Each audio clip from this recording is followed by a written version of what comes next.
Looking at the football, you are getting great plaudits. You've reached, of course, your target of 50 Manchester United goals and only the third youngest player to achieve that behind Rooney and Ronaldo. Extraordinary.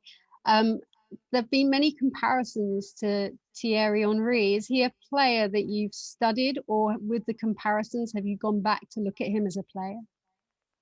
I think when I was younger, when I was about 16, 17, when I first started to play in that number nine position, he was someone that I looked at because he's not a traditional number nine. He's a number nine that, he drifts to the left. He does things with the ball. He's not what you'd consider the traditional number nine in English football. And when I first went into the number nine position, I knew I could never be that type of number nine, a traditional number nine that's going to hold the ball up and win headers and do stuff like that. But I also know the qualities that I do have and what I can do as a number nine. And at the time, he was someone that I looked to because I could see similarities with what I wanted my end goal to look like with the way that he was playing.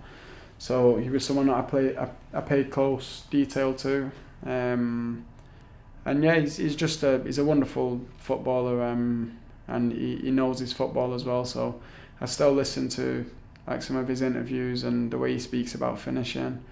It's important for me to keep taking in that knowledge, and I just try and treat my brain like a sponge really, and just soak as much information in as I can. You want to be quite measured about where you are on the table, but let's talk about something that's happening up front. Bruno Fernandes, Anthony Martial, the three of you, there seems to be a really lovely connection.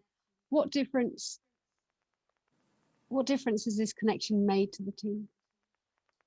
Well, I think ultimately we're more dangerous. We can score goals at any time, but to be honest with you, we can do much better. So I believe it's still the start of something that can go on to be an unbelievable connection.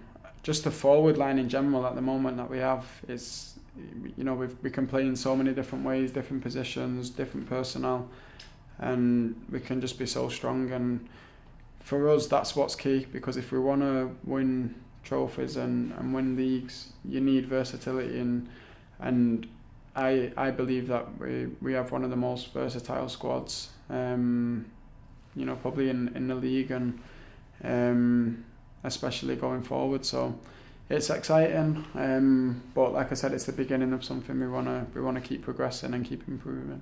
It has been a transitionary stage, but I think, and the question was, are there enough leaders in the dressing room? And this year, we see so much desire, so much anger between you all, and it's drive and determination. How strong is the leadership across the pitch now? I think it's always been there, but this year it's had to come out because um, we've already experienced things this year that we didn't want to happen, we didn't expect to happen. Getting knocked out of the Champions League, just losing the semi-final, of Europa League. There's things that have happened where if you don't come out and be a leader and someone that the squad can look to in difficult moments, and stuff like that, then it'll continue to happen. And I think we have to show that we're ready to fight for what we want, and what we all want is success. So we're more ready now than we was 2 years ago in terms of leaders on the pitch, and ready to fight for trophies. But still, we still need to get our hands on trophies. Can you give us an idea of what that dressing room is like? Who's the strong man? Who's the quiet but determined leader? How it's all shaped in there now? At the moment, we're all split up.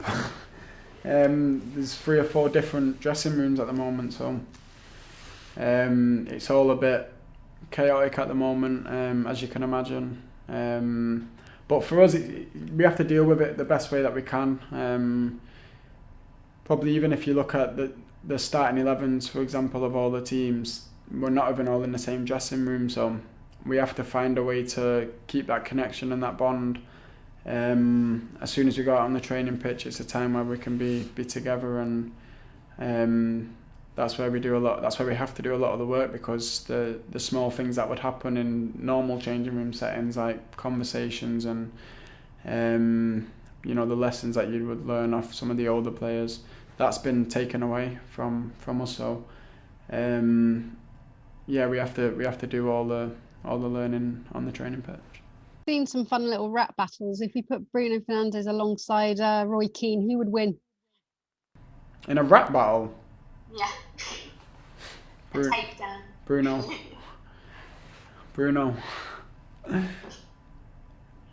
Why? No reason. I've never really met Roy Keane, to be honest, so I've got to go with my friend on that. But he can be quite fierce in his own opinion. They always said that you need a Roy Keane in that dressing room, but is he your Roy Keane now? Is he our Roy Keane? Yeah. I'm not too sure, to be honest. I think we have a lot of strong characters. But yeah, it's tough to really compare him to someone like that, because I was never sort of around Roy Keane.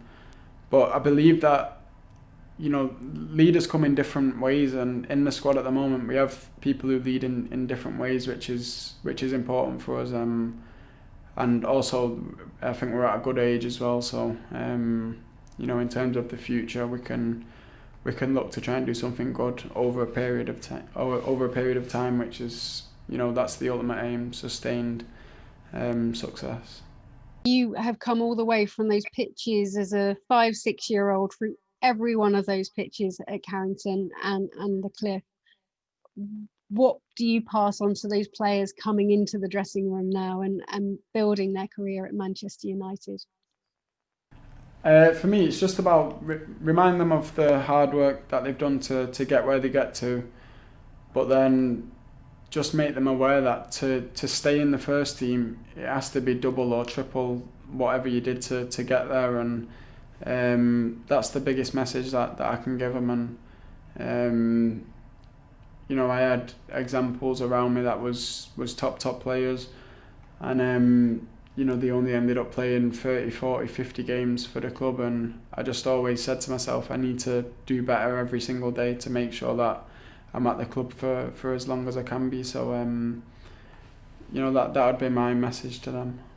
I was out with you in Germany for the Europa League final, so I feel bored asking this question again and again, because it's evident to see from any team that watches you, but everyone asking why you're awarded so many penalties. So how many people are shouting for penalties on the training ground? Because it just seems as the quality, the determination to get on goal, that it must be just hell for the defenders in training.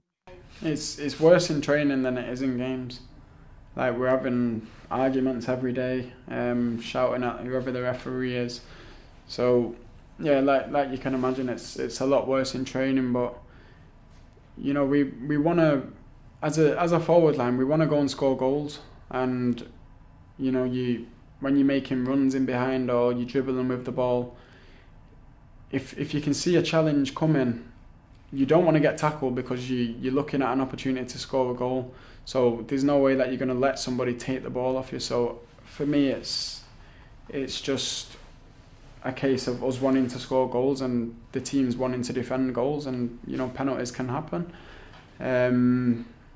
But yeah, there's been times when we've probably not got penalties. I remember when Jose was manager, there was 5 or 6 times I can remember where I should have had a penalty, and Jose ended up saying to me,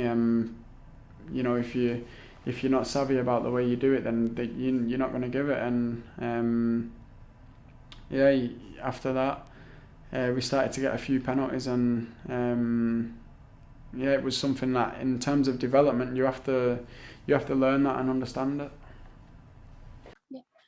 Just to wrap then, finally from me, Marcus, what is your ultimate goal this year after achieving so much for our society? What would Marcus Rashford like to achieve in his career this season?